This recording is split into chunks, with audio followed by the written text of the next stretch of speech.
உழைப்பாளர்களை போற்றும் வகையில் உழைப்பாளர் சிலை போல் நின்ற பள்ளி மாணவர்கள். திருச்சி சத்திரம் பேருந்து நிலையம் அருகே அமைந்துள்ள ER மேல்நிலைப் பள்ளியில் விலங்கியல் ஆசிரியராக பார்த்திபன் என்பவர் பணியாற்றி வருகிறார்.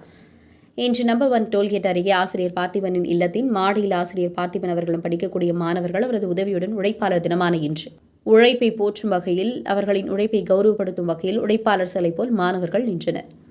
இதை பற்றி விலங்கியல் ஆசிரியர் பார்த்திபன் கூறுகையில், உழைப்பாளர்களால் தான் இந்த தேசம் வலிமையாக மாறிக்கொண்டிருக்கிறது.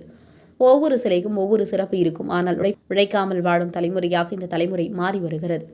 அவர்களுக்கு உழைப்பின் அருமையை பற்றி விழிப்புணர்வை ஏற்படுத்திடவே உழைப்பாளர் சிலை போல் பள்ளி மாணவர்கள் நின்றனர் என கூறினார். உங்கள் பகுதியில் உடனுக்குடன் முக்கிய செய்திகள் உங்கள் விரல் நுனியில் காண எங்கள் தவசி நியூஸ் 24 சேனலை காண தவறாதீர்கள். உங்கள் திருச்சி மாவட்டம் மனச்சநல்லூர் செய்தியாளர் செந்தில்குமாருடன் உங்கள் தவசி ரமேஷ்.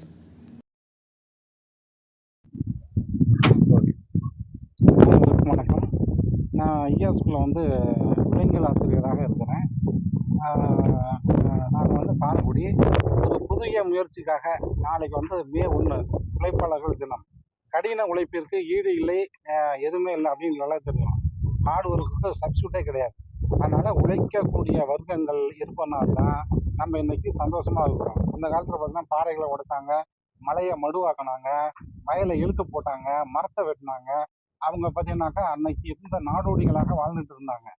அந்த நாடோடிகள்ங்க கூடிய அந்த ரூட்லேருந்து கொஞ்சம் கொஞ்சமாக அவங்க நெருப்பை கண்டுபிடிச்சாங்க. நாயை வச்சு வேட்டையாடி நாகரிகத்தை பெருக்கினாங்க. கொஞ்சம் கொஞ்சமாக நமக்கு தேவையான என்னென்ன விலங்குகள் தேவை, என்னென்ன வேளாண்மை தேவை அப்படிங்கிறத அவங்க கண்டுபிடிச்சி அதுக்கு தகுந்தாப்புல நமக்கு நல்ல வயல்களையும் எல்லாம் செஞ்சு கொடுத்தாங்க. இது என்ன காரணம் அப்படின்னா அவங்களுடைய உண்மையான உழைப்பு.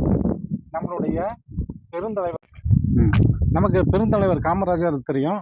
அவர் 1959ஆம் ஆண்டு நம்மளுடைய மெரினாவுக்கு போனாக்கா ரொம்ப பிரம்மாண்டமாக இருக்கும். மற்ற கண்ணகி சிலை, மற்ற சிலையெல்லாம் பார்த்தீங்கன்னாக்கா எல்லாம் தனியாக இருக்கும். இது மட்டும் தான் நம்ம பார்த்தீங்கன்னாக்கா 4 உழைப்பாளர்களினுடைய கட்ஸை காட்டுவாங்க. அவங்களுக்கு உண்டான ஒரு வழி, அவங்களுக்கு உண்டான அந்த கட்ஸு, அவங்களுக்கு உண்டான ஒரு சுருக்கம், அவங்களுக்கு உண்டான தசை பிடிப்புடன் ஒரு கருங்கருங்கருன்னு பார்த்தீங்கன்னாக்கா அந்த சிலையானது அங்கே மெரினாவில் பிரம்மாண்டமாக இருக்கும். அதாவது பார்த்தீங்கன்னாக்கா அந்த உலகத்தில் பார்த்தீங்கன்னாக்கா எல்லா சிலைகளுக்கும் தனித்தனியாக தான் ஒரு அடையாளம் இருக்கும். இந்த உழைப்பாளர் சிலைகள் மட்டும்தான் இது உலகத்தினுடைய உழைப்பாளர்கள் உண்டான அடையாளம். நல்ல கருத்த மேனையும் புடைத்த புஜங்களும் பார்த்தீங்கன்னாக்கா இன்றைக்கும் அதையும் பார்த்தீங்கன்னா நம்ம உழைக்க வேண்டும் என்கிற எண்ணம் வரும். நம்ம பார்த்தீங்கன்னா இப்போ செல்ஃபோனை நோண்டிகிட்டு இருக்கோம், அதை நோண்டிக்கிட்டு இருக்கோம். கிரைண்டர் வந்துருச்சு, கிரைண்டரில் வலிச்சுத்தமாலாம் வந்துச்சு. அப்படியெல்லாம் இல்லாமல் அன்னைக்கு பார்த்தீங்கன்னாக்கா அவங்க செய்த உழைப்புகள் தான் இன்னைக்கு நம்ம நல்லா சந்தோஷமாக சொகுசாக வாழ்ந்து கொண்டு இருக்கோம். அதுக்கு என்ன காரணம்? அவங்களுடைய உழைப்பு. இந்த உழைப்பாளர்களை கொண்டாடப்பட வேண்டும் என்பதற்காகத்தான் மே 1ஆம் தேதி உலகம் முழுவதுமாக உழைப்பாளர் தினமானது கொண்டாடப்படுகிறது. அது என்ன அப்படின்னாக்கா உழைப்பினுடைய அருமையை எல்லாரும் புரிந்து கொள்ள வேண்டும். இப்போ இருக்கக்கூடிய தலைமுறைகள் பார்த்தீங்கன்னாக்கா உழைப்பதற்கு தயங்குறாங்க. அது ஆணா இருந்தாலும் சரி, பொண்ணா இருந்தாலும் சரி, கடுமையாக உழைக்கிற தலைமுறை நம்பியோட முடிஞ்சிருச்சு. உழைக்காமலே வாழ வேண்டும் என்று நினைக்கக்கூடிய தலைமுறைகள் ஆரம்பமாயிருச்சு. அந்த அளவுக்கு பார்த்தீங்கன்னா அவங்களுக்கு உழைப்பின் மீது ஆர்வம் இல்லை. ஆகவே தான் பெருந்தலைவர் காமராஜர் அவர்கள் அந்த பிரம்மாண்டமான சிலையை மெரினாவுக்கு நிறுவி உலகத்திற்கே பெரிய உழைப்பினுடைய அடையாளத்தை புகுத்தியவர் பெருந்தலைவர் காமராஜர்.